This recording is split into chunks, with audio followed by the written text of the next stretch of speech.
What's up, fellow mobile gaming fanatics? I'm MyTyme and I'm bringing you my MyNBA2k16 and the Flash event, which is a road to the championship. Okay, we've just scrolled over here to my season. Ignore that because I was 5 for 8 with no energy, just kind of like energized not long ago.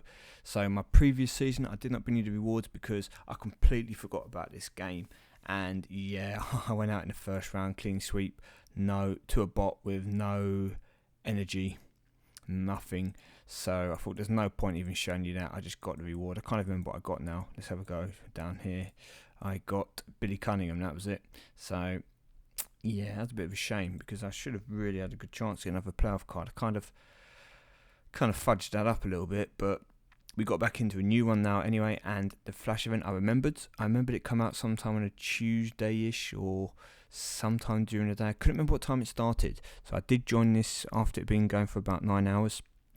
I've been playing on and off here, but what I did do was I went and got myself some game nights. I used, no, not game nights, hot streaks, they're the ones, yes. I got some hot streaks. I used, I think it was 24,000 RP to get the hot streaks, and to get that back straight away, I basically just went and auctioned off my 2 star cards. I had what did I have? I had a Paul Gasol and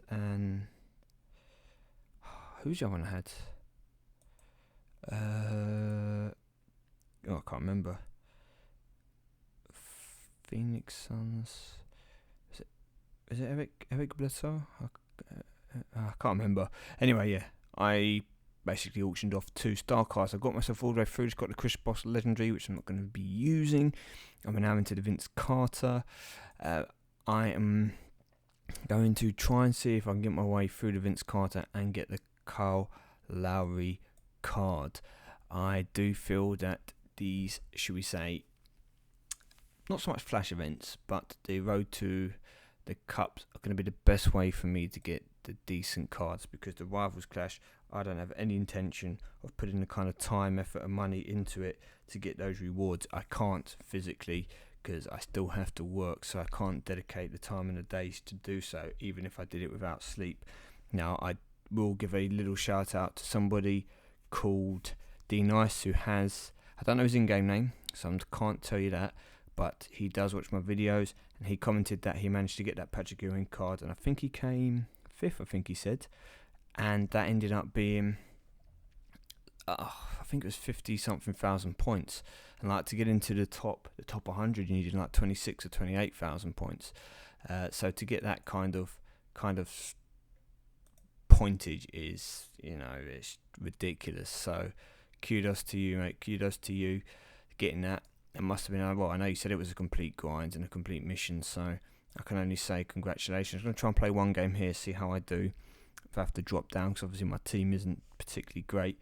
But yes, I think maybe saving up those RPs and attacking these events is going to be the way forwards. Now, in case you were wondering what I'm doing, the plan here is to lose the first 2 games with my weakest cards, and then try, well, basically you want to try and win 3 out of 5 duels. So you've got 3 single matches and a double match, and the double match counts for 2 points, and the obviously single matches count for 1 point. So if I get 2 single matches first, I throw out my 2 weakest card. If I get a double match first, I throw out my 2 weakest cards. If I get a singles then a doubles match, I throw out a weak card, and I try and win the doubles. So here, weakest card goes out first of all, and it plays like that. So I'll try and do this. I'll probably only get 1 or 2 games in here before I'll probably have to drop down to those +5s and see if I can get through the majority of this card without going any lower. If I can, then maybe I'll actually grind out the Kyle Lowry card on the +2s or the +4s, depending how many of those how many of those hot streaks I've got left.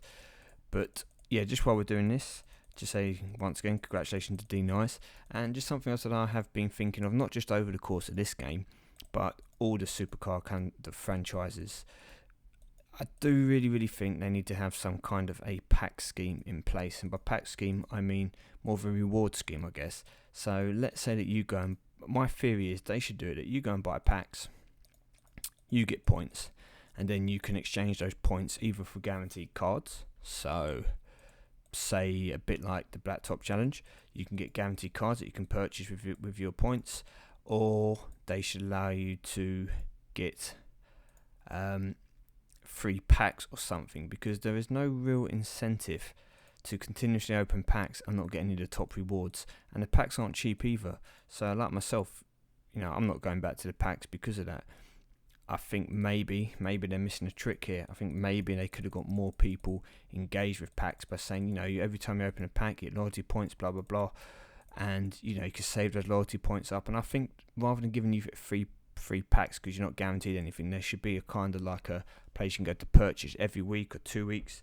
The cards up for grabs, refresh, and you can kind of get something for it. Now, I'm not saying they have to be the event cards even. They could even be the regular playoff cards and the regular star cards and the regular legendary cards that you can purchase with these points, even if all the packs would give you, say, Hall of Famers and stuff. I'm not saying that you have to offer even those cards, but just something back so people can think, okay, well, I've gone and spent 4, 5, 6 lots of credits on packs, got nothing, but I got enough points to at least purchase a regular playoff card. I think you get plenty more people spending a bit more, and actually, you might say, well, help people progress to the top tier of the game quicker, but surely that's good for them because they're going to be spending more money. So that's what Cat Daddy loves, money, the dollar, the wonga, the cha-ching. Anyway, with all that said, enough griping, let's go to Black Top. And as I did mention before, there is a change. So I will go Ultimate Creator, and bada bing, bada boom, realest guys in the room. You can see here we have Jamal Crawford, Carmelo Anthony, and LeBron James as playoff cards. So that's no real surprise. With playoff to here, I think everyone probably realised that there would be a change to the rewards. Now, I haven't played Black Top, okay, not going to lie. My super is still 4.1%, so I'm kind of gradually getting there. I'm putting stuff in. Now they have made a change. Now if you look down here, create, if you click on, I can't do it here, but at the bottom it says fill all slots to reduce credit cost to 0. So what it is saying is that you can, I can't show you because I haven't got any of these cards at the moment, I don't think. But if you don't want to go and get a Randy Foy, blah blah blah blah, you can actually use real credits to compensate for whatever card you're missing and click create. So it'll be more, should say, applicable if you're doing the ultimate one. Now here, as you can see, I have enough stuff to complete the it's just the cards are missing. If I don't want to go into auction house and buy all these cards for 2,000 credits, I can skip that. It's still going to cost me the same amount of Black Top points to do the card. It's just I don't have to use any.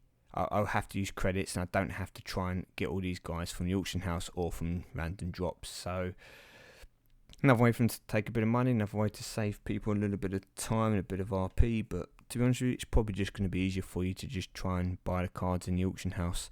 That's what I'd do. I don't think I'd actually use the credits unless I can't get the cards. But it's good to see a few playoff cards in there. Is it going to encourage me to play Black Top a bit more? Maybe, but I don't think so. I don't play it much in my spare time, which is the problem with the game. I need to really just play Black Top Challenge if I'm going to play the game for half an hour, because that's kind of how long it takes to complete. And I don't really pick the game up like that. I kind of play for events if anything's going to happen, or manage it for seasons. I'm going to try and get a bit more into the game. I'm going to try and at least see if I can get one playoff season victory. That's the aim. Try getting into Skybox, but we will see. For now, I'm going to get back to trying to get this card. Hopefully I can get it. Hopefully I'll be bringing you a video of me collecting the card when we're coming up to the next event. Let me know what you think of these flash events. Let me know what you're going for as well. I don't think they're too hard to get the cards. I'm sure most of you would agree. And it will be another playoff or star or legendary card to add to your team. A foil as well for those of you who maybe have just started out, or who are maybe not quite as advanced in the game as me. When you're lacking in that kind of top tier and you need a few cards to boost you up, they could do you some real good. Okay, thank you for watching, people. I'm going to head out now. See you all soon.